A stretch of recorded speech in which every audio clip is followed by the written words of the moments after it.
네, 지난 주간 잘 지내셨습니까? 네, 그래요. 벌써 5번째 시간이고 보다 보니까 책이 벌써 반을 넘어간 것 같아요. 두께가. 네, 물론 2권이 있다라는 게 함정이긴 한데, 네, 그래요. 우리 잘 이제 이야기를 해 나가고 있습니다. 우리가 늘 이제 기도 시작할 때 보면 성부와 성자와 성령의 이름으로 아멘 하고 삼위일체 하느님의 이름을 부르면서 기도를 시작하고 끝내고 이렇게 하고 있습니다. 하느님의 이름으로 우리 그리스도인들은 다양한 일들을 이렇게 하고 있는데요. 이제 성부와 성자와까지 공부를 했고 오늘은 성령에 대해서 공부를 해볼 시간입니다. 네, 5번째 시간 우리 보호자이신 성령 그리고 우리가 성부, 성자, 성령 이 세 위격으로 계시지만 한 분이신 하느님에 대해서 이제 모든 다 그 세 위격에 대해서 공부를 했으니까 삼위일체이신 하느님이다라는 것까지 그 교리까지 오늘 공부해 보도록 하겠습니다. 네, 오늘 이 시간 열면서 시작 기도로 우리 믿음의 기도 사도신경 같이 바치겠습니다. 성부와 성자와 성령의 이름으로 아멘. 전능하신 천주 성부 천지의 창조주를 저는 믿나이다. 그 외아들 우리 주 예수 그리스도님 성령으로 인하여 동정 마리아께 잉태되어 나시고 본시오 빌라도 통치 아래에서 고난을 받으시고 십자가에 못 박혀 돌아가시고 묻히셨으며 저승에 가시어 사한 날에 죽은 이들 가운데서 부활하시고 하늘에 올라 전능하신 천주 성부 오른편에 앉으시며 그리로부터 사한 이와 죽은 이를 심판하러 오시라 믿나이다. 성령을 믿으며 거룩하고 보편된 교회와 모든 성인의 통공을 믿으며 죄의 용서와 육신의 부활을 믿으며 영원한 삶을 믿나이다. 아멘. 성부와 성자와 성령의 이름으로 아멘. 네, 오늘 이제 아까 우리가 배웠던 같이 기도했던 그 사도신경 안에 보면은 이제 심판으로 오시라 믿나이다. 산이여 죽은 이를 심판으로 오시라 믿나이다는 조금 이따 나중에 또 끝에 배우도록 하고 이제 성령을 믿으며라고 하는 저 부분에 대해서 공부를 할 거예요. 근데 보면은 이제 되게 앞에 성부 하느님 아버지 전능하신 천주 성부에 대해서 그래도 천지의 창조주를 저는 믿나이다라고 이렇게 어떤 분인지 얘기를 했는데 성령 그냥 성령을 믿으며 하고 끝난단 말이에요. 이 사도신경이 만들어졌을 때는 그냥 성령 하면은 다 알아 그냥 그래가지고 별로 뭐 설명을 하고 자시고 그러니까 왜냐하면 저런 뭔가 수식이 많다라고 하는 건 역사적으로 딴소리를 하는 사람들이 많아졌다는 얘기예요. 예수님이나 뭐 하느님이나 뭐 이제 이런 것들 그런 뭐 어떤 분이신지에 대해서 그 다른 소리를 하는 사람들이 나타나기 시작하면은 이제 명확해집니다. 지금 오늘 그 교리 PPT를 준비하면서 우리 본당 교중미사 영상을 좀 돌려보게 됐는데, 그러니까 거기 우리 교중미사 오시면은 사도신경 아니고 신경을 하잖아요. 그렇죠? 원래 한 분이신 하느님을 저는 믿나이다라고 좀 긴 버전이 있어요.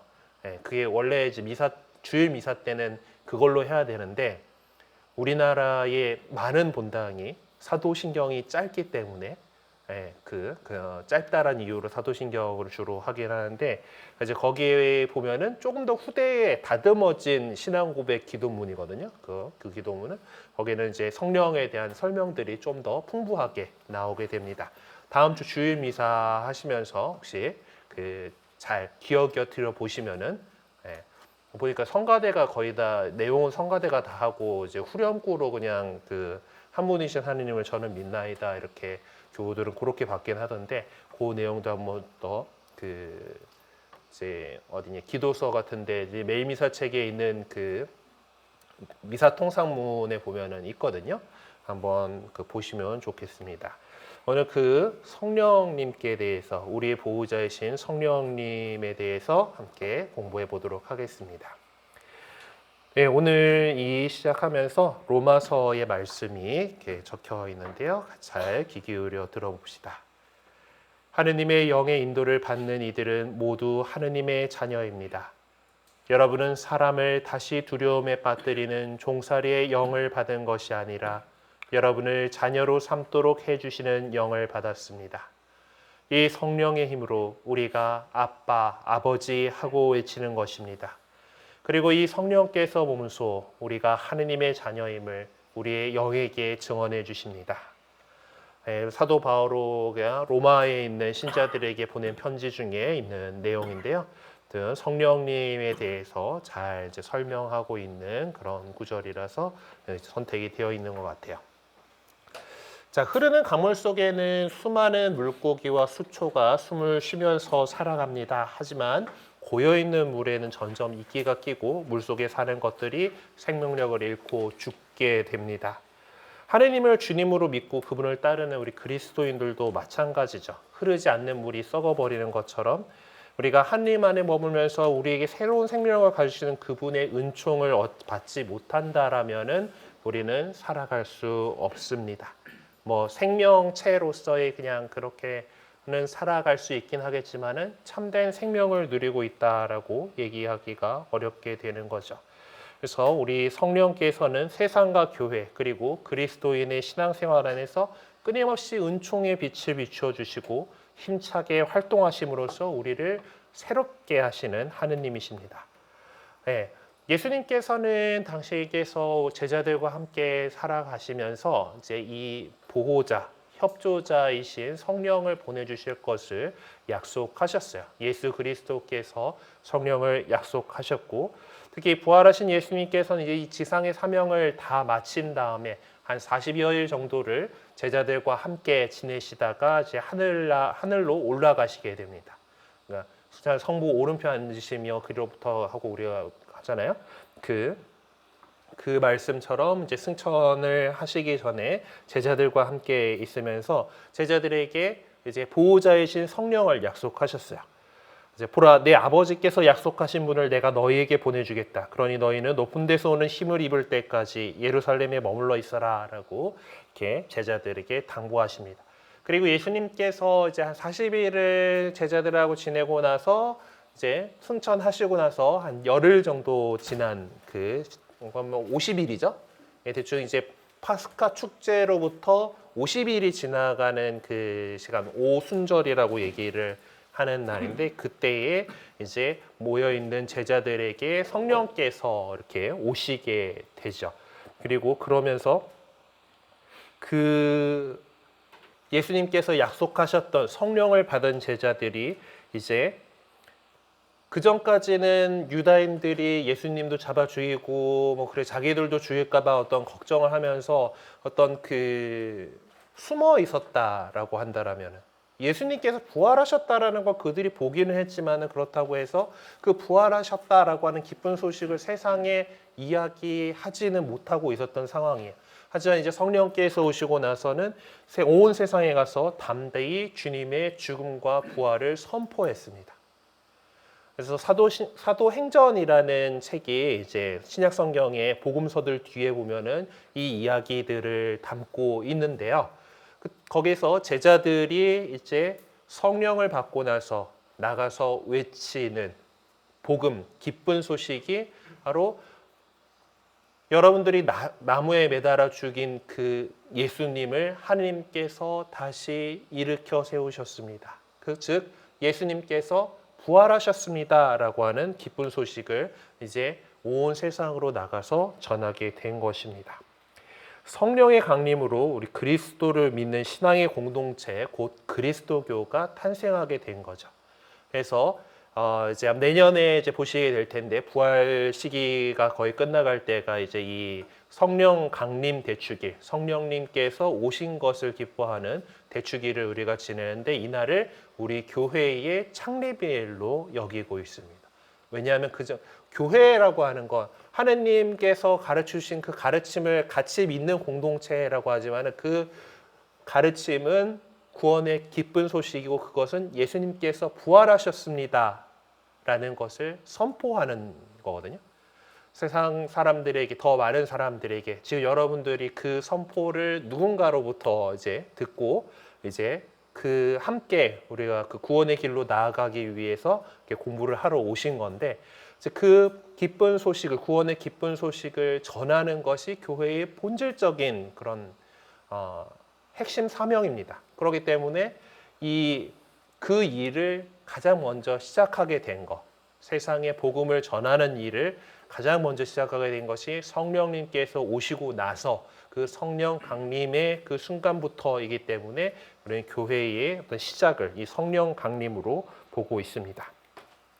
그래서 그 사도들과 초대교회 그 계속해서 이 역사 안에서 교회를 인도해 오신 성령께서는 지금도 이제 세례받은 그리스도인들 안에 머무르시면서 그들이 하느님을 아버지라 고백하고 그리스도의 모든 가르침을 올바로 깨닫고 살아갈 수 있도록 이끌어 주시는 주님이신 것입니다. 그래서 이제 그 지난 부활절 세례반 사진들인데 이제 여러분도 이제 잘 준비가 되면은 이번 그 성탄에 이렇게 함께 이 기쁨을 또 나누면서 또 교회 공동체 안에서 살아가시게 될 겁니다. 자, 성령은 이제 하느님의 영이라고 이야기를 해요.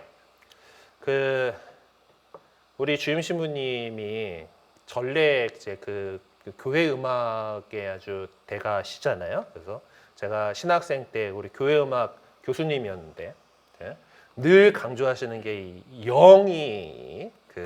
영이 함께 움직여야 된다고. 이 사람의 안에 있는 이 영이 움직이는 것이 바로 전례고 이제 그것이 미사하고 축제다라고 이렇게 얘기를 많이 하셨는데 그 역동성을 갖게 되는 하느님의 영이신 성령님이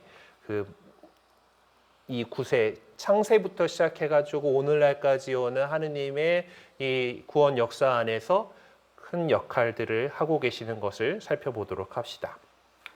성령이라고 하는 단어는 사실 뭐 글자 그대로 거룩할 성자에 영자를 이렇게 써가지고 이제 그 거룩한 영이라는 뜻입니다.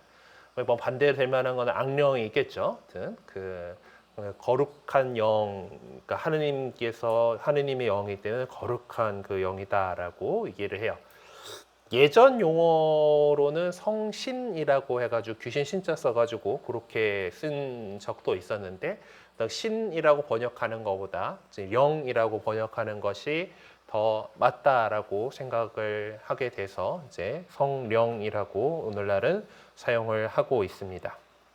근데 성령은 이제 하느님께서 이제 이 세상에서 활동하고 계심을 드러내는 그런 모습으로 이제 구약 성경 안에서부터 이렇게 묘사가 되었는데 뭔가 특정한 걸로 이렇게 잘 설명이 안 되기 때문에 이제 어떤 영이나 숨결이나 그런 어떤 뭐 모양을 갖고 있는 그런 느낌이 아닌 걸로 이렇게 표현이 됩니다.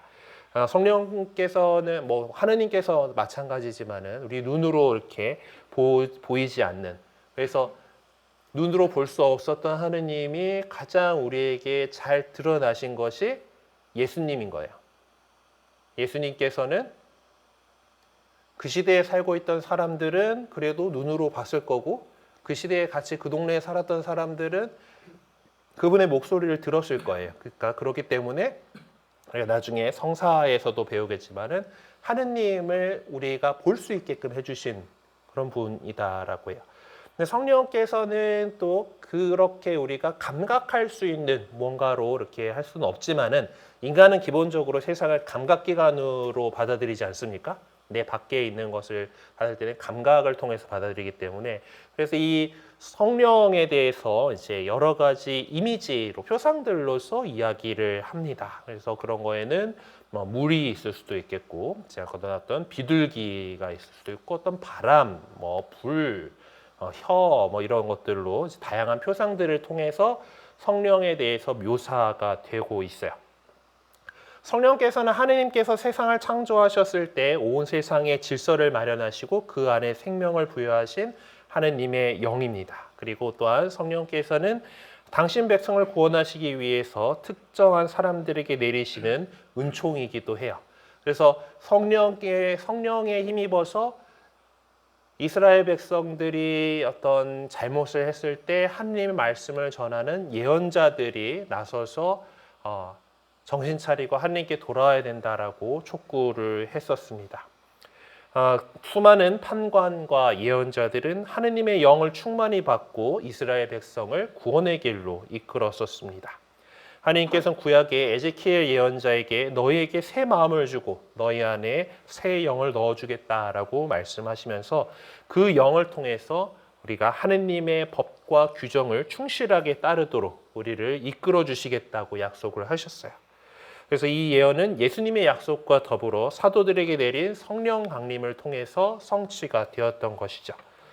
이토록 하느님의 영이신 성령께서는 교회와 모든 믿는 이 안에 머무르셔서 하느님의 숨결로 새롭게 하시고 힘을 주시고 충실히 하느님의 말씀을 따를 수 있도록 이끌어주고 계십니다. 그래서 오늘날 우리 교회 안에서 있는 교회 공동체와 그 안에 있는 믿는 이들 안에서 성령께서 늘 활동하시게 돼요. 여러분들이 세례성사를 통해서 교회의 한 가족이 되시면서 우리에겐 성령께서 오셔서 그래서 우리 그리스도인들은 한 사람 한 사람은 성령께서 거하시는 성전이다. 하느님께서 계시는 곳이다라고 우리는 그렇게 믿고 있습니다. 예수님의 약속대로 성령을 받은 사도들처럼 우리 교회를 통하여 세례를 받는 모든 이는 죄를 용서받고 성령을 선물로 받습니다. 제자들이 성령을 받고서야 비로소 예수님을 진정으로 하느님의 아드님이시며 이 세상을 구원할 그리스도라고 고백했던 것처럼 성령께서는 우리 그리스도인들을 이끌어서 예수 그리스도께서 주님이심을 깨닫게 해줍니다. 분명 성령에 힘있지 않고서는 아무도 예수님은 주님이시다라고 할 수 없습니다. 바오로 사도가 코린토인들에게 보내는 첫 번째 편지에서 강조한 말인데 성령께서 우리 안에 오시지 않는다면 성령께서 우리에게 그렇게 고백할 수 있도록 가르치시지 않는다면 어느 누구도 예수님께서 주님이시다. 예수님께서 하느님이시다라는 그 신앙 고백을 할 수가 없습니다. 그래서 우리 그리스도인들은 성경을 읽을 때나 미사에 참여하고 기도를 바칠 때 그리스도께서 항상 함께하고 계심을 느끼고 깨닫도록 이끌어 주시는 분도 바로 성령이십니다. 눈에 보이고 그러지는 않지만은 이 성령께서 활동하시는 것들을 여러분들이 신앙생활 해 나가시는 과정 속에서 어떤 그 느껴지는 거가 순간이 있을 거예요. 네. 저는 사실 주일학교 교사를 하던 시절에 젊은 시절에 주일학교 교사를 하면서 정말 이 성령께서 활동하시는 그런 어떤 그런 벅차오르는 느낌을 받았던 적이 있습니다. 그래서 희망 안고서 이제 내 생명 하느님께 하면서 이제 네, 이제 신학교에 가게 됐었는데 지금도 후회 없이 이렇게 살아가고 있고 여러분들에게 또 여러분들 역시 어떤 그런 순간을 만날 수 있기를 또 바라는 마음입니다. 물론 그렇게 뭔가 아하 하고 뭔가 뜨겁게 오지 않는 사람들도 있어요. 우리 신앙을 살아가는 데 있어서 어떤 성령께서 막 이제 아주 뜨거움을 이렇게 주시는 그래서 완전히 확 하고 사람이 바뀔 정도로 그렇게 하시는 사람들도 있지만은 그냥 살살 군부를 이렇게 떼어가듯이 그렇게 점점 따뜻하게 만들어 주시는 그런 어떤 신앙의 여정을 살 수도 있습니다. 그래서 제가 그런 성령을 경험했다, 이제 성령의 그 뜨거움을 느꼈다라고 한다라고 해가지고 모두가 다 그렇게 그 뜨거움이라고 하는 것의 어떤 다양해요. 그것이 되게 잔잔하게 이렇게 수성되기도 하고 또 활활 태워주시기도 하고 이제 그거는 사람들마다 좀 다릅니다. 네, 성령께서는 이제 예수님의 가르침을 올바로 깨달아서 물질적인 것이나 명예나 권력 같은 것에 휘둘리지 않고 담대히 주님이신 예수님을 따를 수 있도록 힘과 용기를 주시는데요. 이처럼 성령께서 우리가 하느님의 뜻을 충실히 살 수 있도록 지혜, 통달, 지식, 식견, 용기, 경외의 7가지 은총을 이렇게 주신다라고 여기었는데 요거를 가리켜서 성령 칠은이라고 이야기를 합니다. 이것은 이제 성경의 어떤 구절에 이제 나와 있는 이사야서의 구절에 나와 있는 것들을 바탕으로 하는 건데, 이제 이 지혜, 통찰, 지식, 식견, 공경, 용기, 경외, 이것들은 우리가 하느님을 알아가고 이 세상에서 그리스도인으로서 살아가는 데 필요한 좋은 것들을, 그런 좋은 선물들을 하느님께서, 성령께서 주신다라고 우리는 여기고 있어요. 그래서 이제 교재 137쪽에 보면은 표 나와 있죠. 그래서 이 지혜라고 하는 것은 우리가 하느님을 알아가도록, 주님께 마음을 향할 수 있도록 해주는 은혜로, 사실 이 성령 칠은 이 다른 칠은들을 잘게 뭐랄까 이제 도와주는 그런 은사입니다. 다른 칠은들이 이렇게 할 수 있도록, 그러니까 하느님을 안다라는 거, 하느님을 느낀다라고 하는 것 자체가 어떤 삶의 지혜다라고 얘기를 하는 거고, 우리가 하느님을 향할 수 있도록 해주는 것이 지혜라고 얘기를 할 수 있습니다. 그 다음에 통찰 또는 뭐 깨달음이라고 하는 것은 이제 이 세상에서 하느님께서 만들어 주신 그런 말씀과 능력을 받아들일 수 있는 그런 은혜예요. 하느님께서 하신 일들, 놀라우신 일들을 우리가 하느님께서 하셨구나라고 알아들을 수 있도록 하는 거고, 그리고 지식이라고, 알미라고도 얘기를 하는데, 이것은 우리가 무엇이 옳고 무엇이 그른지, 무엇을 믿어야 될 것이고 무엇이 믿으면 안 될지, 이런 것들을 다 식별할 수 있는 그런 은혜를 이야기합니다. 식견 역시 깨우침 역시 마찬가지로 옳고 그름을 분별하는 그런 은혜입니다. 요 네 가지는 우리 인간의 지성을 비춰주는 그런 성령님의 선물이 되죠. 그리고 공경, 우리가 하느님의 자녀된 도리로 효도할 수 있도록 해주는 은혜, 그리고 용기, 어떤 신앙에 있어서 흔들림 없이 강하게 나아갈 수 있는, 그래서 우리를 흔들어대는 악에 대해서 굳건히 대적할 수 있는 은혜가 용기 또는 굳셈이라고 얘기를 할 수 있고, 그리고 우리가 하느님을 옳게 두려워할 줄 아는 사람이 될 수 있도록 하는 것이 경외, 곧 두려워함이라고 이렇게 할 수가 있습니다. 그래서 이것은 인간의 의지를 비춰주는 그런 선물이라고 이야기할 수가 있어요. 그래서 이 7가지 성령의 은총은 우리가 세례성사를 통해서 받게 되는 선물이고, 또 나중에 또 배우겠지만 성사들에서 배우게 되겠지만은 견진성사라고 해가지고 더욱 신앙을 굳건하게 해주는 성사가 또 있는데요. 그걸 통해서 우리 성령께서 주시는 은총이 더 풍성해지고 굳건해지는 것입니다. 그리고 또한 이렇게 성령께서 주시는 은총이 우리 안에서 작용하고 하면은 뭔가 열매를 맺겠죠. 그 성령께서 활동하시는 것에서 이 공동체가 나타나는 열매들이 있습니다. 바오로 사도는 그것을 이야기를 합니다. 왜 우리 속담에도 콩 심은 데 콩 나고 팥 심은 데 팥 난다라는 얘기 있잖아요.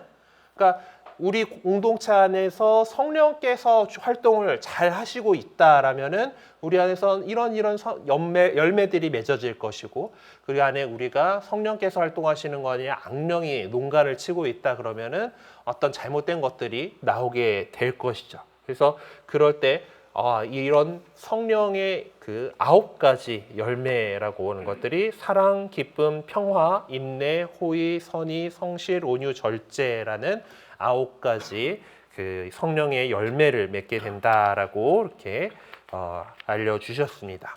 그래서 이 사랑이라고 하는 거, 다음 페이지 넘어가면 또 이렇게 표가 있죠. 사랑은 원수까지도 사랑할 수 있는 그런 그 사랑인데 아가페적 사랑이다라고 얘기를 하잖아요. 이게 그 그리스 말에는 사랑에 대한 사랑한다가 이 아가페오라고 하는 동사가 있고, 뭐 필로라는 동사가 있고, 에로스라고 하는 동사가 있어요. 좀 에로스는 좀 육시적인 그런 사랑을 얘기하는 거고, 필로 같은 경우는 좀 그냥 좋아한다, 뭐 이제 이런 느낌.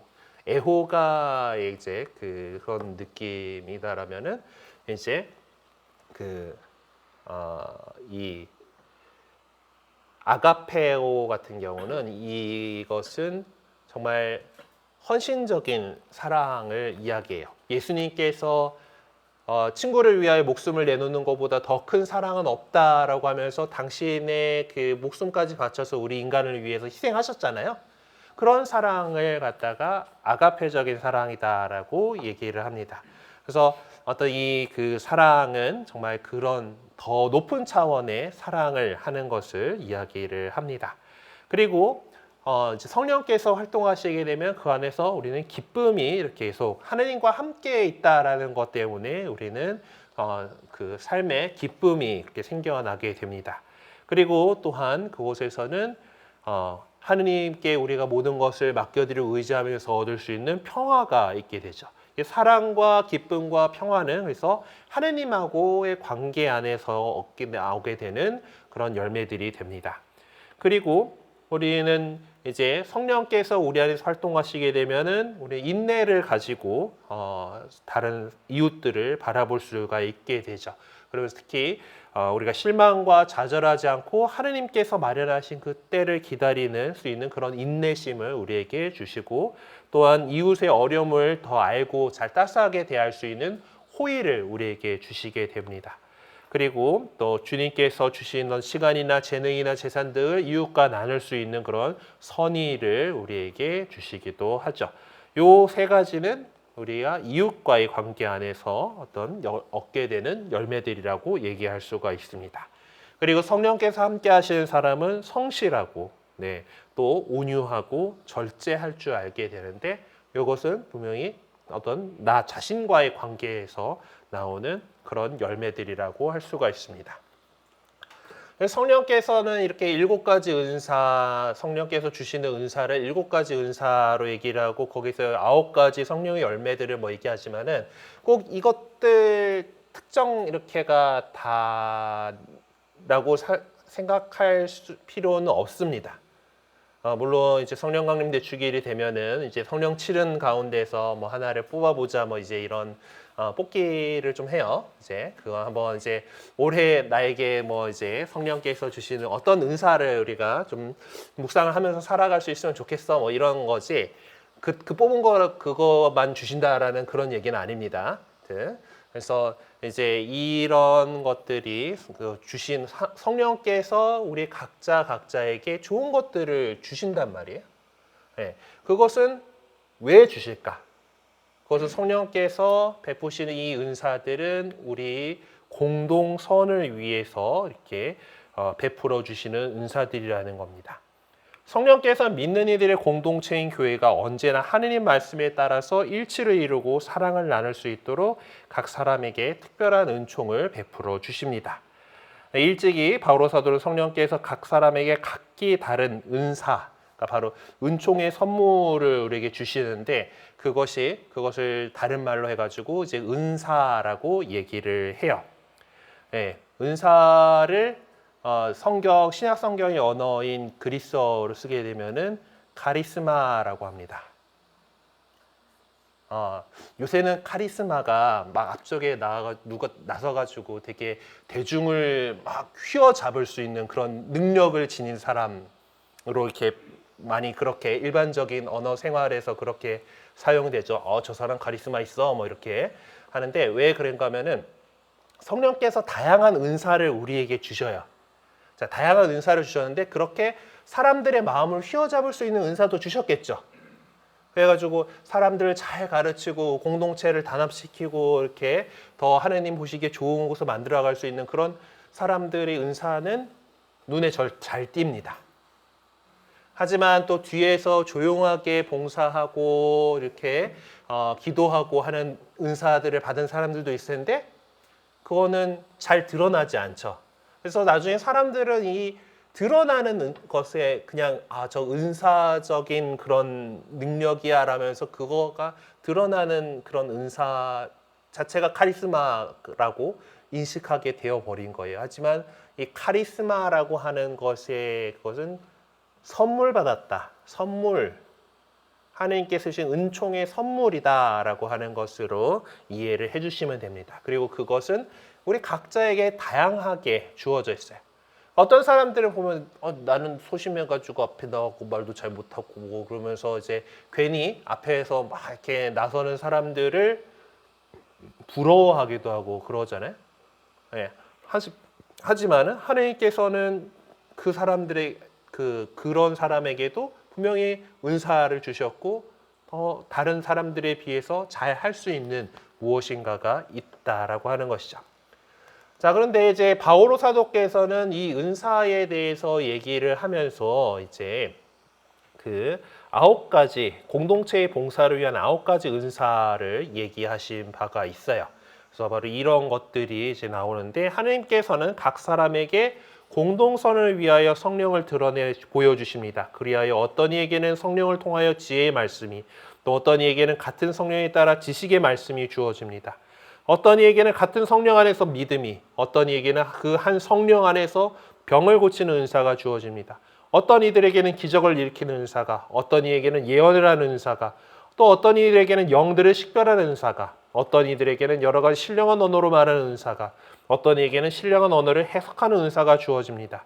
이 모든 것을 한 분이신 같은 성령께서 일으키십니다. 그분께서는 당신이 원하시는 대로 각자에게 그것들을 따로따로 나누어 주십니다. 라고 바오로 사도께서 이런 설명을 하신 바가 있는데, 결국 전체적인 목적은 뭐예요? 공동체가 잘 될 수 있도록 우리 각자에게 다양한 사람들 안에 성령께서 좋은 것들을 주신다라는 거예요. 이제 지난 세기 때 시작했나? 지난 세기 때인데 이제 그 미국 쪽에서 이제 부흥 운동이라는 성령 부흥 운동이라는 게 생겨났습니다. 우리나라 개신교들은 좀 이제 미국에서 넘어온 거다 보니까 이 부흥회를 많이 해요. 이 성령 막 이런 것들이 사실 그래서 개신교 쪽에서 성령을 너무 강조했던 것도 있고 해가지고 약간 반발로 우리 천주교회에서 이제 성령님에 대해서 조금은 이제 그 소원했던 것도 그런 역사도 있긴 합니다. 하지만 근데 보면은 이 성령께서 주시는 은사라고 하는 것들이 이렇게 다양하잖아요. 여기 뭐 적혀 있는 이것만이 아니더라 하더라도 다양하게 우리에게 주어지는 은사가 있는데 그래서 저도 이제 그 젊은 시절에 이제 예전에 초등학교 때 알고 지내는 친구를 한 대학생 때 한 만난 적이 있었는데 그 친구도 열심히 개신교회를 다니고 있더라고. 그래서 교사 열심히 하고 막 이제 얘기를 하다가 성당 다니고 뭐 하는 것들 이제 그 얘기해가지고 분위기도 제가 공도야 너는 성령을 받았냐? 이러고 성령을 받았니? 그래서 야, 성령은 세례 받을 때 받는 거지. 왜? 받았지. 이제 그런데 약간 조금 이해의 폭이 다른 거예요. 그래요. 나는 성령을 받은 것 같아 하면서 이제 얘기를 들어보니까 이 방언 터져 주시는 거가 있어요. 이제 우리 가톨릭에도 이제 성령 세신 운동이래 가지고 이제 성령의 은사를 더 이렇게 받아들이려고 하는 이제 그게 있는데 거기에 보면 이제 우리는 심령 기도라고 표현을 하는데 이제 너무 분위기 속에서 이제 우리가 어찌 말할 수 없는 우리의 어떤 소리까지도 성령께서는 우리를 위해서 외쳐주십니다라고 하는 그 말씀대로 성령께서 기도할 줄 모르는 우리들 대신해서 기도한다라고 아예 맡겨드리면서 뭐 기도하다라고 하면서 하여튼 이상한 말을 하는 그런 기도 방식이 있어요. 그러니까 뭐 뜻을 잘 알고 하면은 뭐 괜찮긴 한데 이제 그런 것들이 개신교회에서는 좀 많이 이렇게 합니다. 그러면서 이제 어떤 황홀경 같은 것들을 빠져들게끔 이렇게 만들어주고 이제 그러면서 그게 아주 한번 좀 터져줘야 이게 방언 좀 터져줘야 뭐 이제 성령을 받았다 막 이런 식으로 생각하는 그런 사람들도 있는데 여기 바오로 사도가 얘기한 이 9가지 은사 가운데에서 신령한 언어를 말하는 은사에 해당하는 거예요. 이제 나무도 못 알아듣는 말을 막 하는 그런 거가. 자, 근데 신령한 언어를 말하는 은사가 공동체의 보탬이 되기 위해서 어떻게 해야 됩니까? 신령한 언어를 해석하는 은사를 갖고 있는 사람이 그걸 해석해 줘야지 되는 거예요.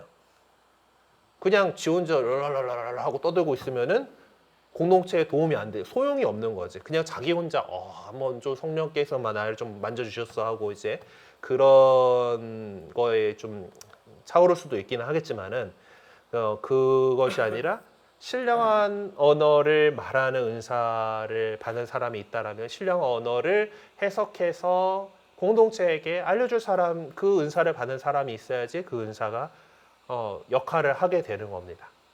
그래서 가톨릭 교회 안에서는 사실 이 은사들에 대해서 너무 광적으로 이렇게 하는 것에 대해서 조금 이제 그 거리를 두고 있어요.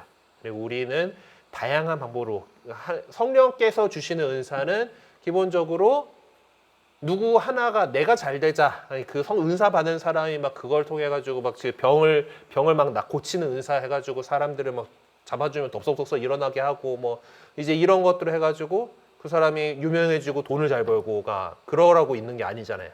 그렇죠? 공동체 안에서 정말 아픈 사람들을 도와주고 그렇게 하라고 성령께서 그런 은사를 주시는 건데 이제 그런 것들에 빠지지 않도록 늘 조심하게끔 이렇게 가르치고 있습니다.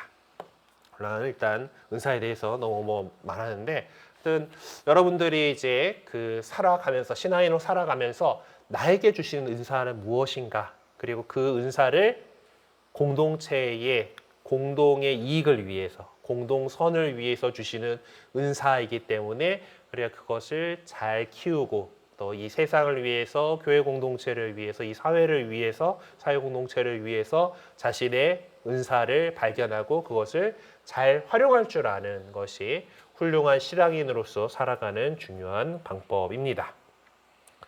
그래서 이제 이 개인을 위해서나 공동체를 위해서 그리스도인이 받게 된 성령의 은혜는 모두 공동의 이 공동선을 위해서 써야 한다라는 사실이에요. 그래서 공동체의 모든 신자들은 서로를 신뢰하고 또한 누군가 잘못하고 있다면 그것을 바로잡아주고 또 용기를 북돋아주고 서로 협력해서 하느님의 뜻이 온 세상에 전해질 수 있도록 함께 봉사해야 합니다. 그래서 이 일을 이룰 수 있도록 성령께서는 우리 그리스도인 각자에게 당신의 은사를 베풀어 주시는 거예요. 예수님께서 믿는 이들이 서로 사랑하여 하나를 이룰 때 하느님의 모습을 세상에 증거하는 가장 큰 징표가 된다라고 말씀해 주신 것처럼 우리가 그 하느님의 나라가 하늘에서와 같이 땅에서도 이루어질 수 있도록, 그 놀라운 일을 이룰 수 있도록 우리 교회와 믿는 이들을 이끌어 주시는 분이 바로 성령이시다라고 하는 것을 우리가 기억해 주셨으면 좋겠습니다.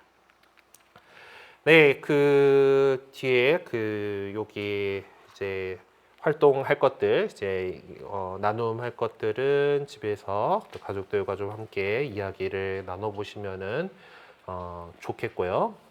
이제 성령에 대해서 이 정도 말씀드렸고 이제 사랑과 일치의 삼위일체 하느님이라는 11과로 넘어가 보도록 하겠습니다. 네, 바오로 사도의 말씀이 이렇게 있는데 주 예수 그리스도의 은총과 하느님의 사랑과 성령의 친교가 여러분 모두와 함께하기를 빕니다.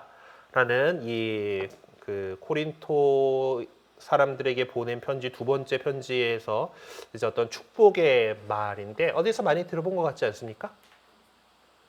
미사 시작하고 성호경 듣고 신부님하고 여러분과 인사 나누는 말이에요. 요 성경 구절에서 왔습니다. 네, 하느님은 우리 믿음의 대상이죠. 네, 그렇고 우리가 이제 어떤 과학적인 거라든가 이런 것들은 알려고 하는 알매의 대상입니다. 그러니까 뭐 만유인력의 법칙, 과학 자연 법칙이다라고 이런 것 하느님께서 그렇게 만들어 주시긴 했지만은 이제 그런 거에 대해서 우리는 안다라고 얘기를 하는 거에 반해서 이 세상을 만드신 하느님에 대해서는 우리는 믿는다라고 표현을 합니다. 그래서 사실 우리 인간의 어떤 한계 지어져 있는 우리 지성으로서는 하느님을 다 파악하지 못하기 때문에 하느님을 안다라고 우리가 감히 얘기할 수가 없는 것이죠. 그러나 하느님께서 우리가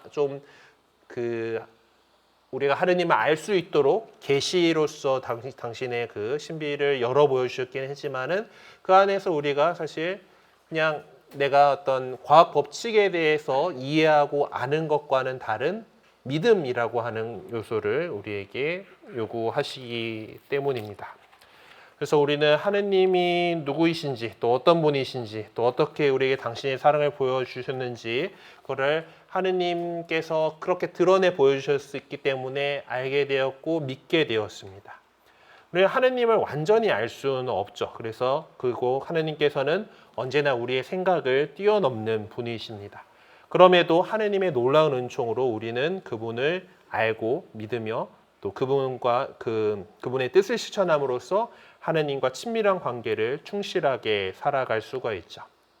우리가 인간을 그렇게 창조하셨고 당신의 모습으로 창조하셨고 이렇게 당신의 이름을 계시하시고 우리 이제 특정한 특성을 선택하셔가지고 그들의 역사 안에서 이렇게 함께 해주셨고 그리고 때가 되어서 우리와 같은 사람이 되어 오셔가지고 이렇게 가르쳐 주셨고 이제 그렇게 해서 우리가 하느님에 대해서 알게 됐지만은 여전히 우리 어떤 인간의 능력으로 다 알 수는 없는 그런 부분입니다. 하지만은 우리가 하느님과 함께 이렇게 살아가면서 이제 배워 나가게 되고 그리고 그렇게 하느님의 은총을 통해서 우리 인간에게 보여주신 그 놀라운 신비를 우리는 신앙의 신비라고 이야기를 합니다.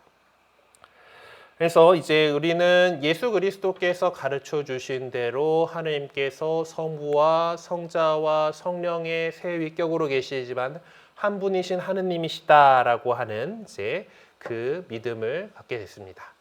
아까도 얘기 드렸지만 우리 주일 교중미사 때 신앙 고백을 할 때 우리가 늘 같이 하게 되는 한 분이신 하느님을 저는 믿나이다 라고 하는 이 언명.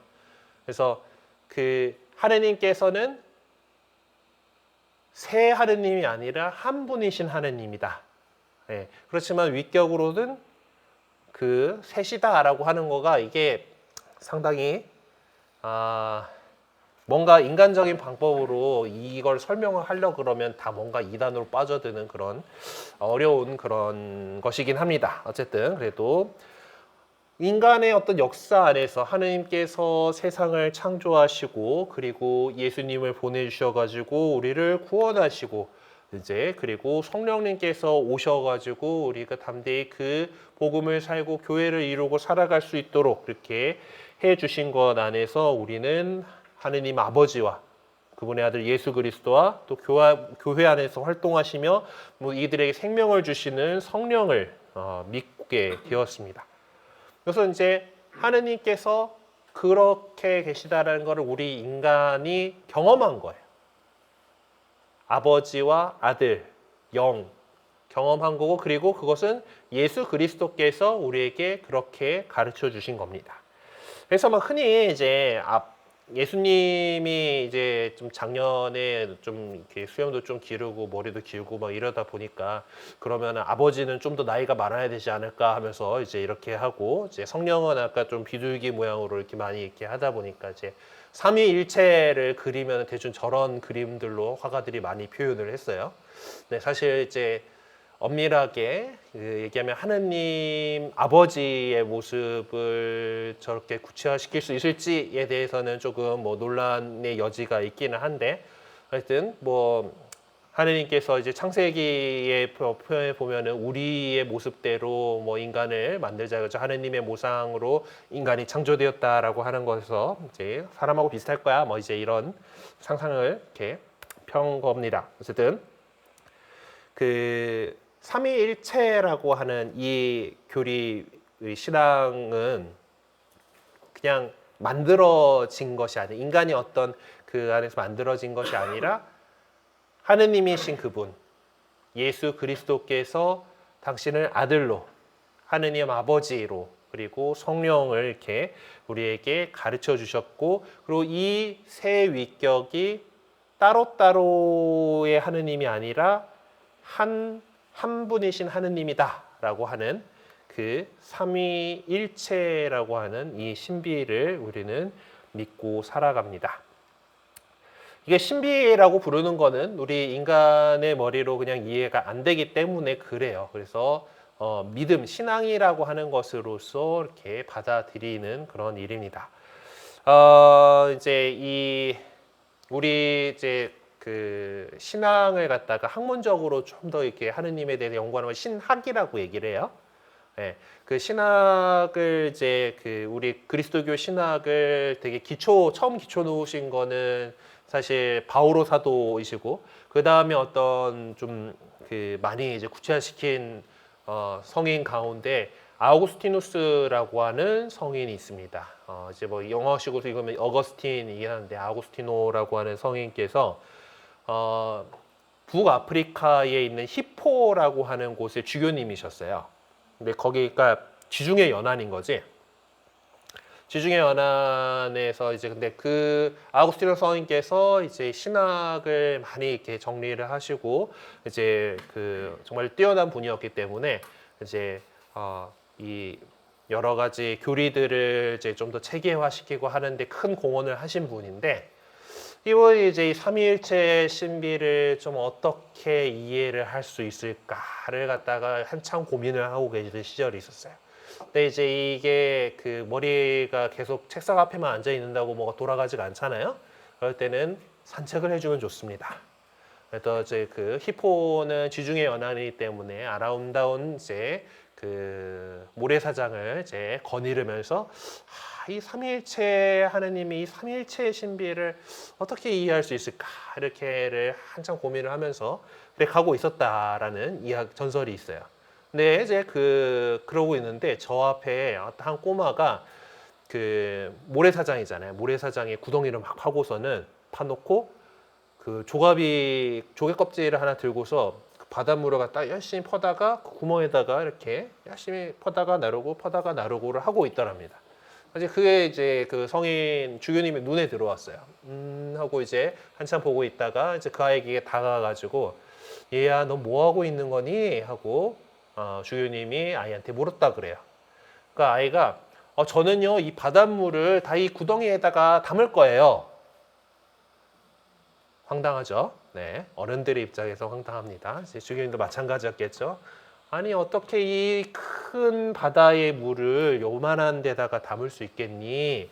하고 이제 그건 안 되는 거야라고 이제 얘기를 하니까, 그 아이가 천사가 되어서 이제 빛에 휩싸여서 올라가면서 유한한 인간의 머리로 어찌 삼위일체의 신비를 이해하려고 하다니 쯧쯧쯧 하고 사라졌다라는 전설이 있어요. 네. 네. 이 설명을 뭔가 하려 그러면 할수록 뭔가 그게 안 되는 게, 뭐냐면은 뭐 많이들 이제 삼위일체에 대해 설명할 때 아버지, 아들, 영이잖아. 그러니까 어떤 한 남자가 있어, 한 사람이 자기 아들한테는 아버지고, 자기 아버지한테는 아들인 거고, 그리고 자기 부인에게는 남편인 것처럼 뭐 이제 그런 거다. 근데 이거는 양태설이라고 하는, 이제 하나님께서 뭔가 역할놀이를 하는 거야라고 하는 그런 식의 잘못된 생각에 해당합니다.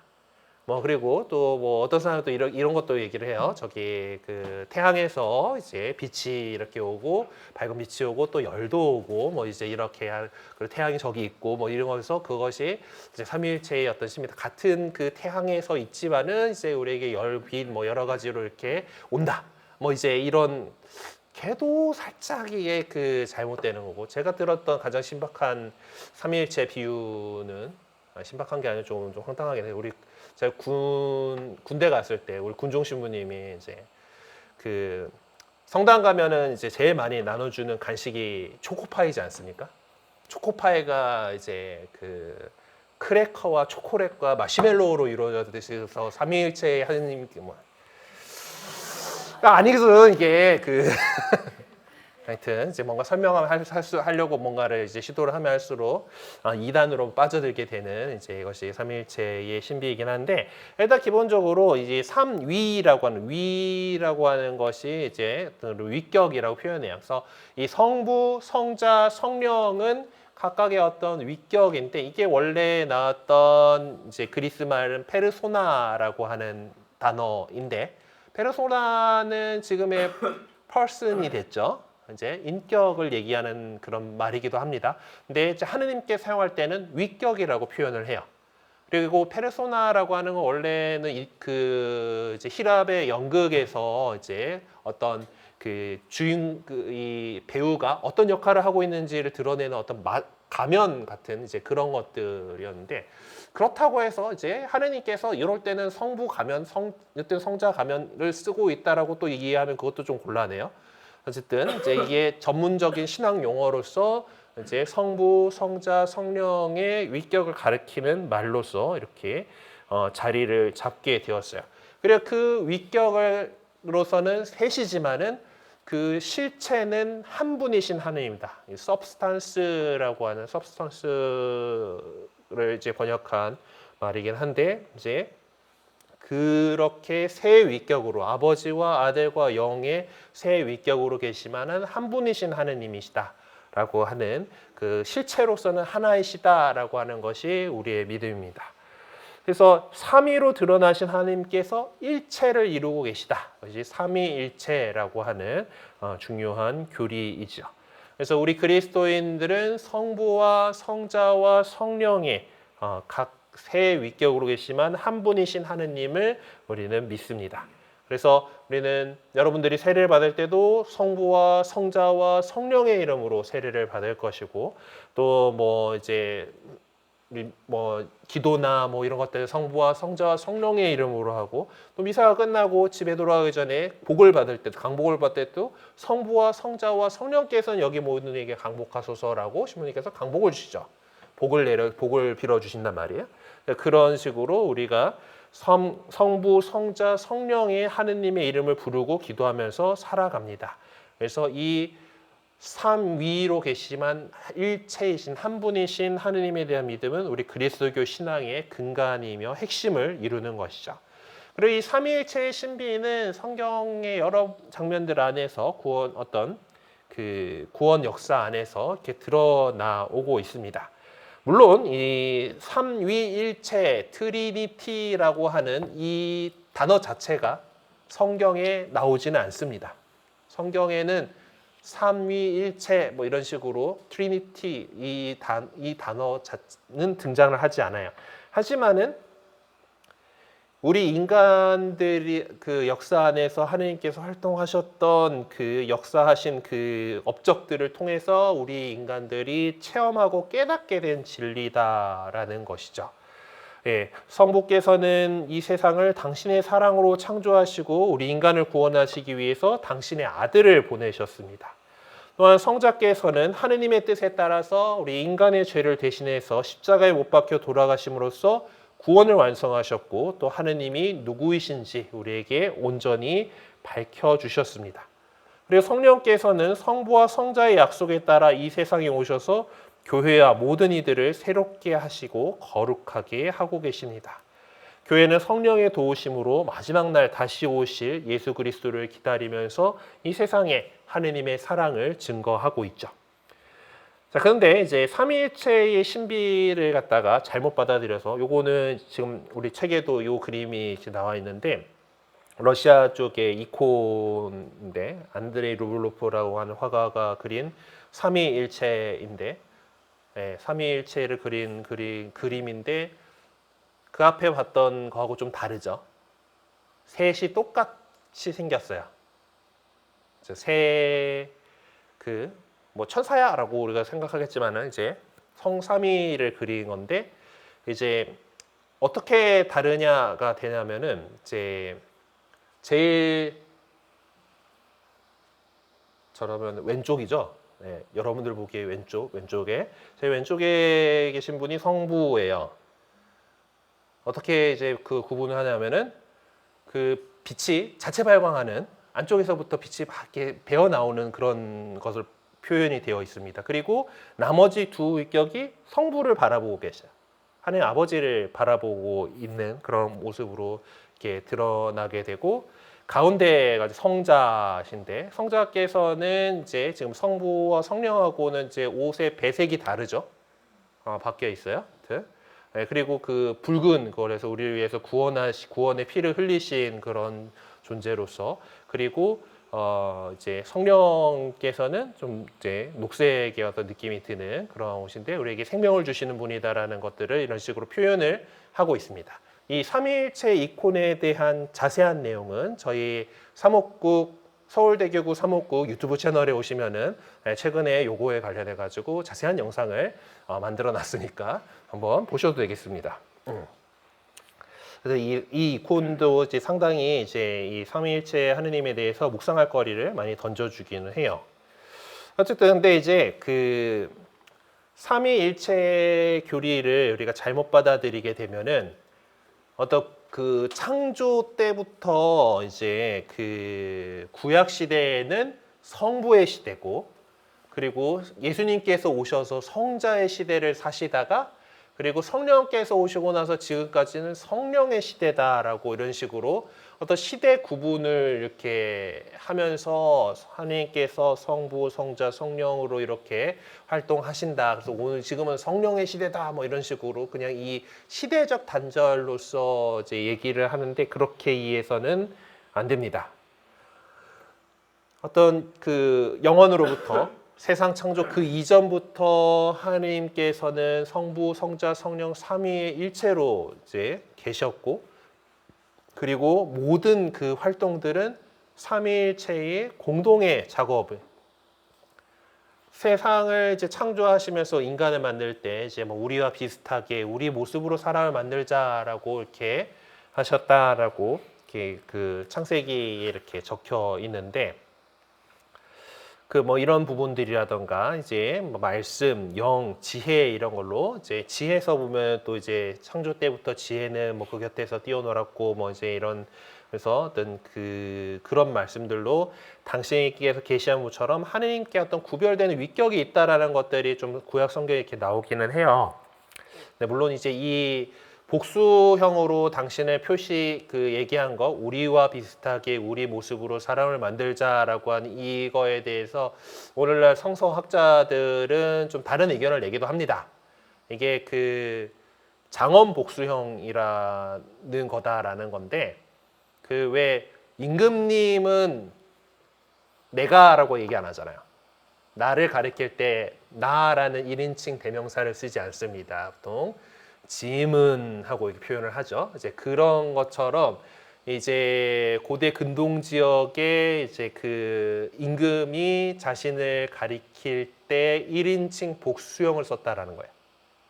그래서 그것이 어떤 이제 장엄 복수형의 그거지 어떤 뭐 삼위일체를 그 일부러 그렇게 넣기 위해서 그렇게라고 그 해석하는 건 무리가 있다라고 얘기를 하기도 하는데 그래도 어쨌든 이제 이런 복수형으로서 그리고 또 뭐 많이 얘기하는 것들 가운데 하나가 이제 구약 성경 안에 보면은 하느님의 이름이 그 전에 말씀드렸던 그 감히 읽지 못해서 주님이라고 이제 따로 이렇게 불렀던 그 이름 말고 이제 엘로힘이라고 하는 단어로서 이제 하느님을 이야기하기도 해요.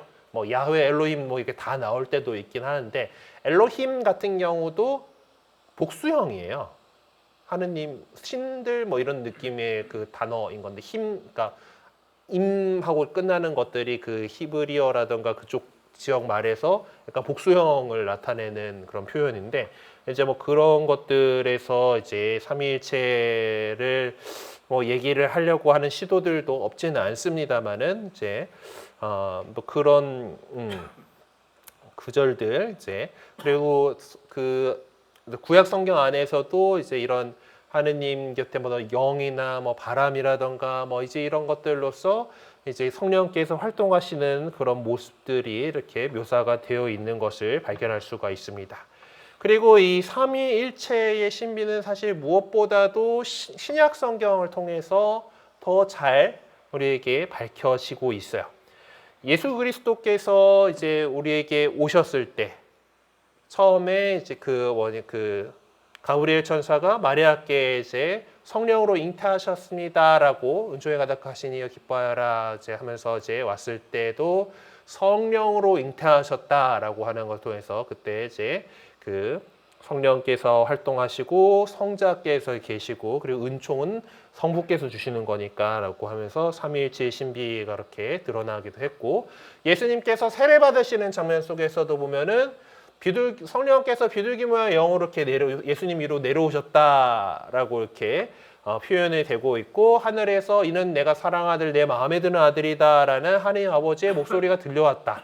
그래서 이 세 장면 안에서 하나님께서 삼위일체이신 당신을 드러내 보여주셨다라고 우리는 보고 있습니다. 그래서 예수님의 세례도 역시 또 다른 이제 세상 사람들에게 하느님이심을 드러내 보이신 그런 장면으로 이렇게 보고 있죠. 그리고 또한 그 하늘에서 이렇게 이 내가 사랑하는 내 마음에 드는 아들이다라고 하는 말이 또 나오는 장면이 예수님께서 거룩하게 변모하시는 그런 장면 속에서인데, 거기서도 성령의 활동을 표상하는 구름이 그들을 덮었다. 그리고 하느님의 말씀이 이렇게 내가 사랑하더니 너희는 그의 말을 들어라라고 하는 이제 그런 하나님의 말씀, 아버지의 말씀이 선포되고 성자께이신 예수님께서 영광스러운 모습으로 그곳에 계시는 그런 모습 속에서 성부, 성자, 성령이신 하나님께서는 언제나 한 분 하나님으로서 함께 활동하셨다라는 것이 신약 성경의 여러 곳에서 이렇게 드러나고 있습니다. 그리고 예수님께서는 승천하시기 전에 이제 제자들에게 복음 선포의 사명을 주시면서 아버지와 아들과 성령의 이름으로 세례를 주어라. 그래서 그러면 가서 너희는 모든 민족을 제자라 삼아 아버지와 아들과 성령의 이름으로 세례를 주고 내가 너희에게 명령한 모든 것을 가르쳐 지키게 하여라라고 제자들에게 사명을 부여하시고 승천하셨다라고 마테오 복음서사가는 우리에게 전해주고 있는데, 여기도 아버지와 아들과 성령의 이름으로 세례를 주라. 그래서 여러분들이 세례를 받을 때 이 말씀대로 성부와 성자와 성령의 이름으로 세례를 받으시게 될 겁니다. 네, 그렇게 성경이 증언해 주는 것처럼 우리 그리스도인들은 성부와 성자와 성령의 각기 다른 분으로 하느님을 체험할 수 있지만은 또 하느님은 언제나 한 분이시며 또 일치를 이루고 활동하고 계심을 믿고 있습니다. 그래서 이제 우리가 그렇게 삼위일체를 믿는데, 이제 이슬람은 이제 그러면서 야 니네 그거 삼신교지 하면서 이제 하나님 이렇게 믿는다고 이렇게 얘기를 하고 있긴 해요. 근데 우리는 그렇게 믿어오고 있고, 그 분명히 예수님께서 그렇게 가르쳐 주셨기 때문에 그렇습니다. 자, 그리고 이 삼위일체의 신비는 무엇보다도 하느님은 사랑이십니다라고 하는 그 언명과 이제 일치합니다. 삼위일체 안에 드러나는 사랑과 일치의 신비를 우리가 배우고 살아가려고 하는 거예요.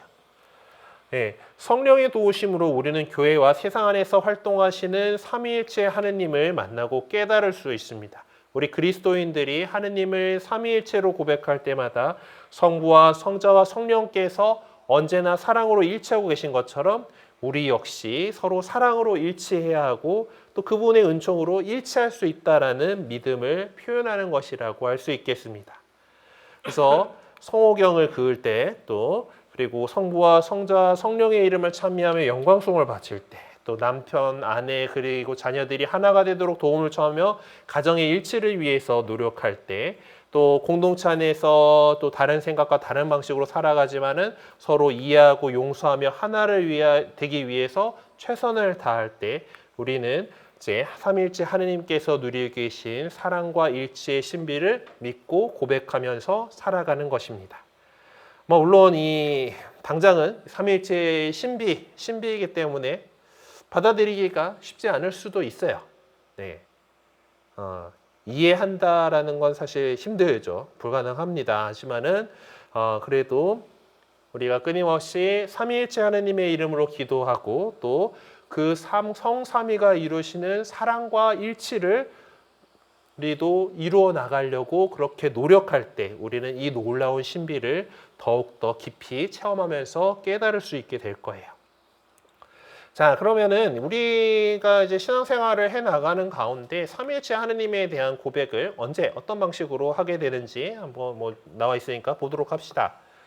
일단 여러분들은 세례를 받을 때 그 삼위일체 하느님에 대한 신앙 고백, 우리가 지금 열심히 외우라고 제가 시작기도로 하고 있는 사도신경의 바탕을 둔 전능하신 천주 성부 천지의 창조주를 믿습니까? 하면 예 믿습니다 라고 이렇게 대답하고, 그 외아들 우리 주 예수 그리스도 믿습니까? 하면 예 믿습니다 하고 이렇게 대답하시고, 성령을 믿으며 거룩하고 보편된 교회와 모든 성령의 통공을 믿으며 죄의 육신과 육신을 바라며 영원한 삶을 믿습니까? 하고 이제 물어보면 예 믿습니다라고 대답을 하시고서 이 신부님이 이제 집전자가 나는 성부와 성자와 성령의 이름으로 누구누구에게 세례를 줍니다라고 하는 이 말로, 그러면서 물을 3번 이마에 붓습니다.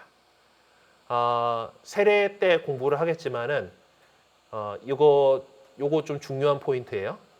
물로 3번 씻든지 물에 3번 담그든지 이렇게 하는 건데, 현실적으로 우리나라 상황 속에서 침례를 하기는 조금 어려운 거고,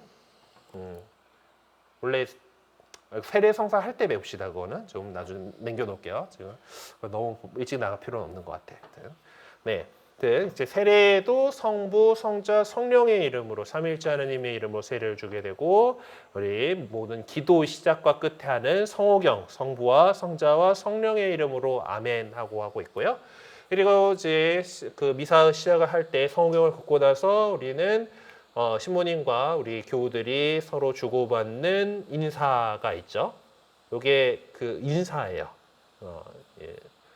우리 주 예수 그리스도의 은총과 하느님의 사랑과 성령의 친교가 여러분 모두와 함께라고 이렇게 하는 것이 인사고, 또한 사제의 영과 함께라고 우리는 응답합니다. 그래서 성령께서 이제 사제에게 주신 그 성품 성사로 주신 그 영과 그 사제의 영과 함께, 그러니까 이 성령께서 베푸시는 우리 예수 그리스도의 은총과 하느님의 사랑과 성령의 친교가 여러분 모두와 함께라고 할 때는 우리 각자 안에 어떤 영들이 그런 움직임을 보인다라고 하는 거죠. 그리고 그것이 또한 사제의 신부님도 그렇다. 라틴어로는 et cum spiritu 해가지고 또한 너의 영과 함께, 또한 당신의 영과 함께 뭐 이렇게 직역할 수 있는 2인칭 대명사인데, 우리말에서는 좀 어찌된 게 이제 그 2인칭 대명사가 별로 잘 안 쓰여요. 그렇죠? 당신은 이렇게 할 때 이제 잘 부르면은 어머 여보 당신 하면서 이렇게 좋은 이제 좋게 부르는 거지만은, 당신 지금 뭐 하자는 거야? 뭐 이렇게 오게 되면은 싸우자는 거죠. 이제 하도 그렇다 보니까 좀, 그리고 또 보통 우리의 언어 습관에서 이제 조금 이제 챙겨줘야 될 사람들을 이제 you, 너라고 이렇게 안 부르잖아요. 우리는 그래서 뭐 보통 그 사람의 직함을 부르는 것이 일반화되어 있다 보니까 이게 에꿈 스피리투 또한 너의 영과 함께라고 될 그걸 갖다가 우리는 또한 사제의 영과 함께라고 이렇게 하고는 있습니다. 그래서 또 이렇게 삼위일체 하느님의 이름으로 인사를 나누는 거예요. 네. 그리고 또 우리 많이 하는 기도 영광송 있죠. 작은 영광송, 영광이 성부와 성자와 성령께 처음과 같이 이제와 항상 영원히 아멘이라고 하는 이 영광송에도 삼위일체 하느님의 이름이 나옵니다. 그리고 우리의 신앙 고백 역시 삼위일체 하느님에 대한 믿음에 기반을 두고 있어요. 한 분이신 하느님을 저는 믿나이다라고 하면서 전능하신 주 유형무형한 만물의 창조주를 믿나이다라고 이렇게 좀 나오게 되는데, 이제 그 삼위일체 하느님에 대한 신비들을 이렇게 신앙 고백 안에서 우리는 이야기를 하고 있습니다. 네, 그리고 이제 보면 그 다음 페이지 넘겨보면은 세례 얘기가 나와서 이제 세례명을 정하는 거에 대한 건데, 뭐 지난번에 세례명에 대해서 좀 알아보세요 하고 이미 공지를 하긴 했습니다만은, 기본적으로 우리는 사람이 세상에 태어나면은 이름을 지어주죠. 네, 그래서 그런데 이제 우리 그리스도교 전통에서는 사람이 세상에 태어나면은 가능한 한 빨리 세례를 주려고 합니다. 그래서 유아 세례를 줘요. 이제 그러면 보통 부모님이 세례명을 주고 이제 아예 그리스도교 문화권이 되면은 그게 그냥 자기 이름이야. 그래서 이름 지어주는 날이 보통 세례식 날이 되는 건데, 어쨌든 이제 그때 우리나라 같은 경우는 많이 이제 그 어른이 되어서 여러분들처럼 이제 좀 이미 충분한 나이가 들어서 이제 신앙을 받아들이고 세례를 받는 사람들이 많아요. 그래서 그렇지만은 이 세례라고 하는 것이 우리가 세례성사 때에 관해서 배울 때 정확하게 더 말씀드리겠지만은 새로 태어나는 거거든요. 예전에 나를 이제 씻고 나의 어떤 죄악을 다 씻어주시고 그리고 내가 깨끗하게 하느님의 자녀로 새로 태어난다라는 그런 의미를 갖고 있습니다. 그래서 그러기 때문에 새로 태어났기 때문에 새로운 이름을 정하게 되는 거예요. 그래서 이 이름을 지어주고 또 이름을 이렇게 어떤 그 이름으로 이제 불리게 되는 건데 그것이 이제 세례명을 정하는 것입니다. 일반적으로는 보통 우리가 성인이나 복자들의 이름을 따르는 것이 전통적인 방법이에요. 뭐 그렇게 성인들의 이름이나 뭐 좀 여기 나온 것처럼 글로리아, 노엘, 뭐 아누누치아 뭐 이런 것처럼 이제 어떤 뭐 그리고 뭐 소피아나 뭐 또 뭐 있지? 그라시아 뭐 이제 이런 것처럼 이제 어떤 그리스도교적인 어떤 덕행들의 어떤 이름들, 좋은 의미들을 갖고 있는 이름을 이렇게 지어주곤 합니다. 뭐 그레이스는 그라시아의 영어식이니까 뭐 이제 그렇게 쓴 사람들도 있어요. 그렇게 해서 어떤 신비나 덕을 나타내는 그런 단어를 쓰는 것도 가능해요. 그래서 우리 신앙 선조들은 사실 이 세례명을 갖다가 본명이라고 불렀습니다. 이게 진짜 이름이다라는 거예요. 세례를 받아서 받은 이 이름이 나의 진짜 이름이고 그 전에 뭐 세상에서 이름은 속명이다라고 이렇게 부르고 했었는데 이제 그런 만큼 우리가 세례를 통해서 받게 될 새로운 이름, 하느님께서 주신 새로운 이름을 소중하게 여기고 잘 이렇게 불렀으면 좋겠고요. 그리고 어른이 돼서 세례를 받기 때문에 특권이 있죠. 내가 공경하고 싶은 성인이나 어떤 그런 가치를 내 세례명으로 정하실 수가 있습니다. 어렸을 때 세례를 받았으면은 부모님이 정해주는 거 그냥 그대로 저는 고스마라고 제가 정하고 싶지 않았겠죠. 어렸을 때 유아 세례를 받으면서 저희 어머니가 저를 고스마로 제 동생을 다미아노로 이제 고스마 다미아노가 형제 성인이거든.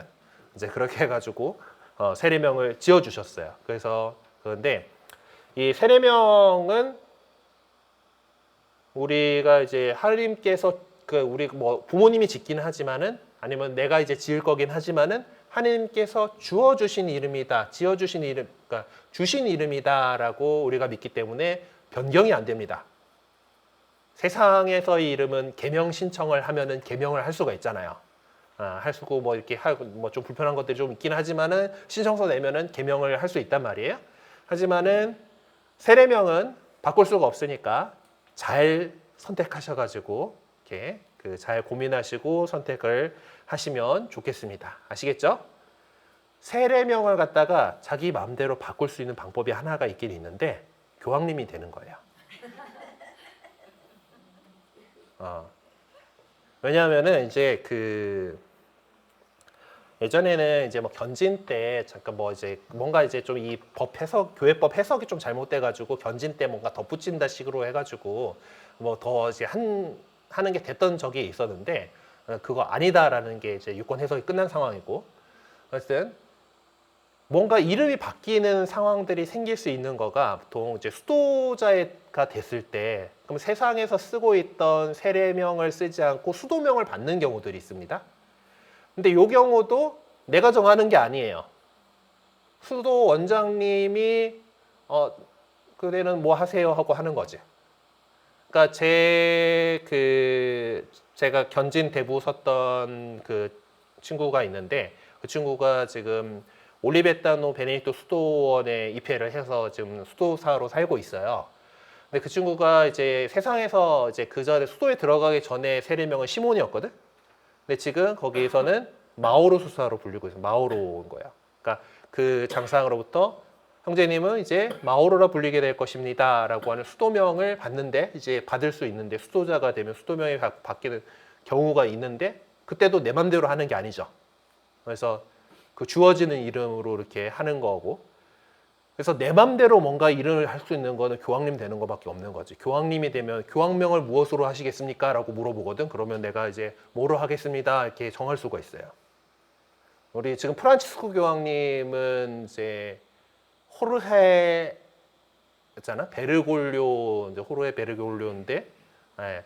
근데 이제 당신의 교황명을 프란치스코로 이렇게 정하신 거니까 이제 그 경우에만 뭔가 이제 바뀔 수가 있다. 예. 별로 그렇게 중요한 건 아니고 하여튼 잘 이제 이 본명 이제 중요한 이름이니까 세례명 잘 선택해 주시길 바랍니다. 자, 그리고 신앙생활에 관한 정보를 이제 지난번에도 요거 설명드릴 때 이제 catholic.or.kr 우리 홈페이지 서울교구에서 운영을 하고 있는 가톨릭 인터넷 굿뉴스라고 하는 게 있어요. HTTP 옛날 사람이 적었구나. 이거 HTTPS인데 요새.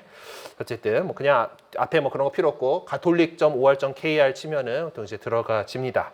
네, 이것에서 다양한 자료들을 접하실 수가 있고 또한 뭐 주한교황청 교황청 대사관이 아니고 교황청에서도 홈페이지를 운영을 하고 있어요. 바티칸.va 그러니까 바티칸의 어떤 우리 KR처럼 붙는 그 국가 코드가 VA인데 바티칸.va라고 하는 뭐 이런 데서도 있고 한국 천주교 주교회의 뭐 cbck.or.kr로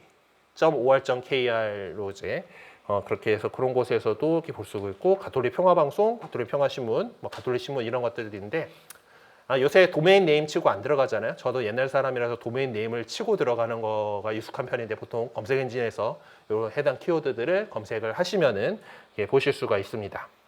아무튼 여기 가톨릭 성인 쪽에서 그 성인전들 보실 수 있으니까 여러분들 이제 확인해가지고 세례명을 정할 때 잘 활용해 주시면 좋고요. 또 여러 가지 성인들이 어떤 삶을 사셨는지 뭐 이렇게 눌러보시면 그것도 좋습니다. 그리고 이제 모바일 시대이니만큼 이제 모바일 앱도 이제 하고 있어요. 뭐 구글 플레이 스토어나 애플 앱 스토어 같은 데서 일단 뭘 검색하시면 되냐면 가톨릭을 검색을 하시면 돼요. 가톨릭. 그냥 굿뉴스 뭐 이렇게 하면은 또 뭐 이제 개신교 쪽에서 운영하는 굿뉴스 뭐 이런 것들도 은근히 있기 때문에 굿뉴스 복음이 이제 기쁜 소식이다 보니까 그래서 있는데 그냥 가톨릭 하고 검색을 하시면은 일단 뭐 이제 제가 갖고 있는 건 안드로이드 폰이다 보니까 캡처한 게 그건데 가톨릭 성경일독 Q가 광고를 했기 때문에 제일 상단에 올라가 있는데 저거 뭐라 했고 밑에 보면 가톨릭 굿뉴스라고 돼 있는 거 있죠. 요 아이콘이에요. 퍼러딩 약간 파란색. 또 내려보다 보면 녹색으로 되어 있는 굿뉴스 앱이 있는데 그건 또 좀 옛날에 만들어졌던 거여가지고 굿뉴스 저 홈페이지에 모바일 홈페이지를 그냥 보여주는 앱이에요. 그래서 그 녹색 그거 말고 요 파란색 굿뉴스 앱을 이제 설치를 하시면 좋습니다. 그리고 더 내려보다 보면은 이제 가톨릭 하상이라고 하는 앱이 이제 올해 초에 출시가 되었어요. 요거는 우리 그 천주교 신자들의 어떤 신앙생활을 도와주기 위한 이제 그래서 이제 만든 앱인데요. 이제 여러분들이 이제 세례 받고 나서 교적 등록하고 하시면은 이제 더 확실하게 이 기능들을 사용을 하실 수가 있고요. 제가 그 일부러 원래 저는 일원동 성당 사람이 아닙니다만은 일원동이라고 일단 세팅을 해가지고 표시를 해놓긴 했는데 활동하는 성당, 뭐 교적 성당 뭐 이런 것들도 이렇게 볼 수가 있고 우리 일원동 성당은 아직 이 그 가톨릭 하상 앱을 통한 헌금을 준비가 안 돼 있는 상태이긴 합니다만은 요 안에 보면 미사 헌금이라든가 이런 것들도 모바일로 할 수 있도록 만들어 놨는데 우리 성당은 아직 지원이 안 되니까 요거는 조금 신부님이 마음을 잡숫고 이제 그 등록을 할 길을 기다려 봐야 되긴 하는데요. 이게 어떤 면에서 좀 도움이 되냐면은 그 우리가 종교 기부금을 하면 세액 혜택을 조금 받을 수가 있잖아요. 이제 그거에 이제 주일원금 같은 경우는 현금으로 그냥 바구니에 내다 보니까 누가 얼마를 냈는지를 특정할 수가 없어가지고 이 종교 기부금으로 카운트를 못했었는데 이제 그것들도 할 수 있도록 지금 나름대로 우리 그 교회에서 이제 머리를 굴려가지고 지금 이게 되게 복잡한 게 신용카드 뭐 이렇게 사업자 등록해가지고 하면 되잖아. 막 이제 그러면은 이게 그 주체가 본당이 될 건지 교구가 될 건지 이런 거가 되게 회계 처리에 되게 상당히 골치 아픈 상황들이 있습니다. 네, 그 바람에 아직 지금 점점 현금 없는 세상이 되어가고 있는데 이게 조금 안 되고 있는 상황인데 하여튼 좀 뭐 노력하고 있는 그런 가운데 한 가지이긴 해요. 뭐 이제 요런 가톨릭 화상이라는 앱도 이제 요 안에도 보면은 뭐 매일미사 책이라든가 성경, 뭐 성가 이런 것들 들어와서 볼 수 있도록 그렇게 만들어져 있습니다. 이런 것들 잘 활용해가지고 신앙생활에 도움을 받으실 수 있으면 좋겠어요. 네, 혹시 질문 있으세요? 네. 질문이 없다는 거는 하나도 못 알아들었거나 강의가 완벽했거나 한데 강의가 완벽했을 리는 없으니까 그렇지만은 못 알아들었다고 너무 상심하시지 마시고 계속해서 우리가 신앙인으로서 열심히 살아가다 보면은 되는 겁니다. 네. 그리고 우리 봉사자 팀에서 공지를 해달라고 이렇게 하는데 이번 주 토요일에 무슨 날이죠? 네, 성지순례를 가는 날입니다. 성지순례를 가는 날이에요. 성지순례 단순한 소풍이 아니고 우리 예비신자 교리교육 과정의 일부입니다. 그래서 꼭 참여를 해주시기를 간곡히 그리고 강력히 권고를 드립니다. 우리는 이제 어디로 갈 건가 하면 남한산성 갈 건데 남한산성 그냥 뭐 맛있는 거 먹으러 가는데 아니야 라고 생각을 하실 수 있지만은 남한산성에서도 한 우리 신앙 선조들 300명이 넘는 순교자가 난 곳이에요. 그래서 남한산성 순교 성지가 있습니다. 플레이가 되니 이러면? 안녕하세요. 성지순례한 남자 이베드로입니다. 네, 성지순례한 오늘은 남자라는 남한산성 유튜브 순교 채널이 있어요. 성지를 소개시켜드리겠습니다. 잠시 짧은 영상 뒤에 돌아오겠습니다.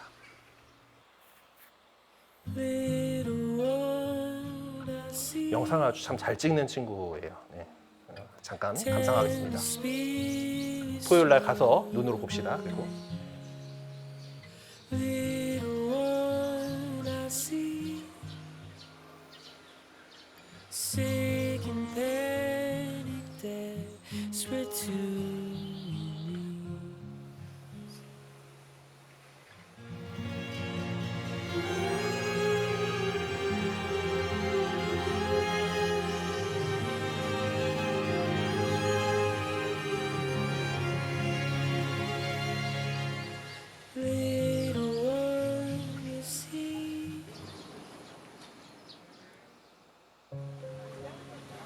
경기도 광주에 위치한 남한산성은 조선시대 수도 한양을 지키는 군사 요충지였습니다.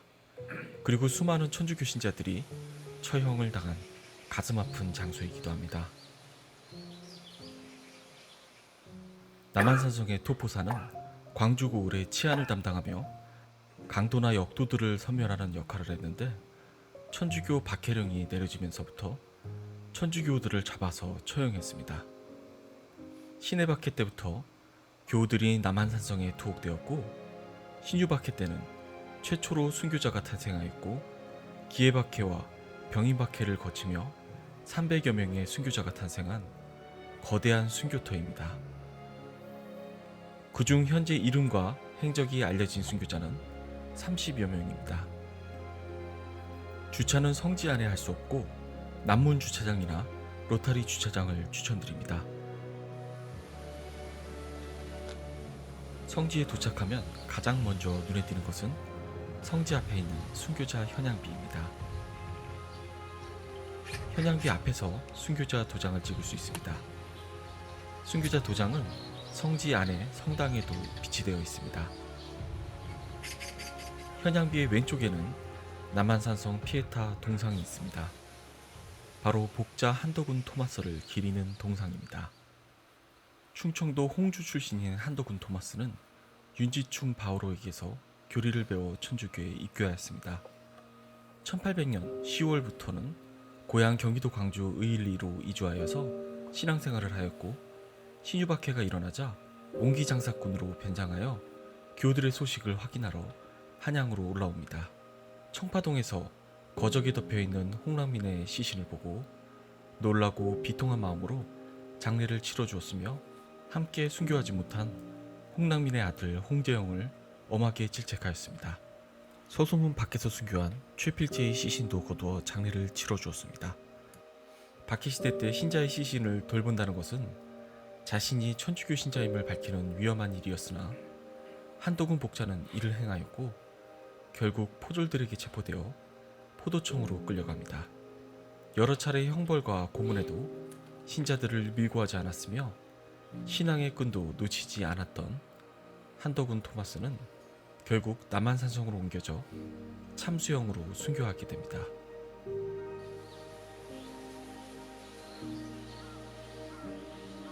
이름이 알려진 30여 명의 순교자와 300여 명의 무명 순교자를 기리는 헌양비입니다.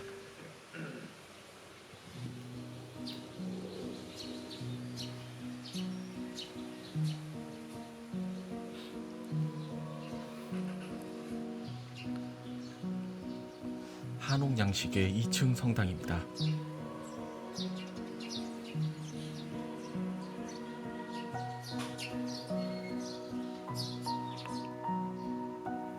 가운데 십자구상이 칼을 쓴 예수님의 형상입니다.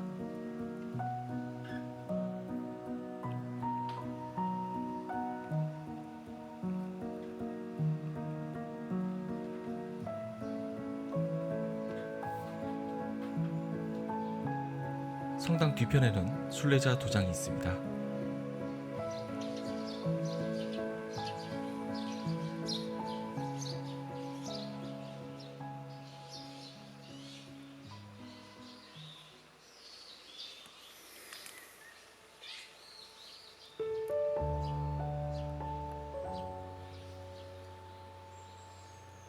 성당 뒤 산으로 십자가의 길 14철을 걷다 보면 야훼 미사터가 나옵니다.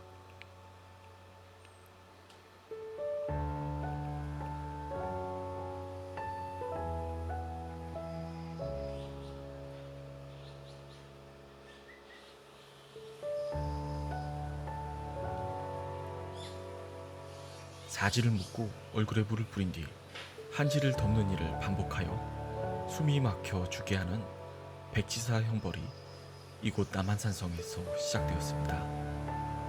피를 보는 일에 진저리가 나자 쉽게 처형하기 위해 고안해낸 방법이었습니다.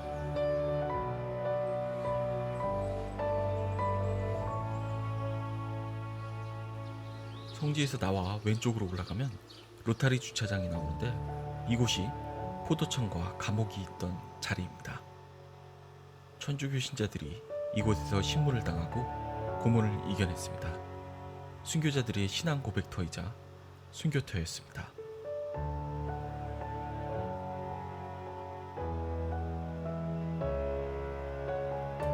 남한산성에서 처형당한 순교자의 시신은 시구문을 통해 성 밖 계곡에 버려졌습니다.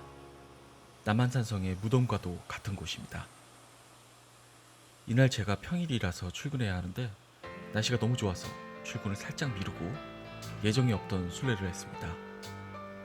오전밖에 시간을 낼 수 없어서 시구문과 동문 밖 형장까지는 촬영을 하지 못했습니다. 다음번에 기회가 된다면 남한산성 둘레길을 걸으면서 다시 한번 소개를 시켜드리겠습니다. 제 채널의 구독자가 2,000명을 넘겼습니다. 구독자 여러분 덕에 여기까지 온 게 아닐까 싶습니다.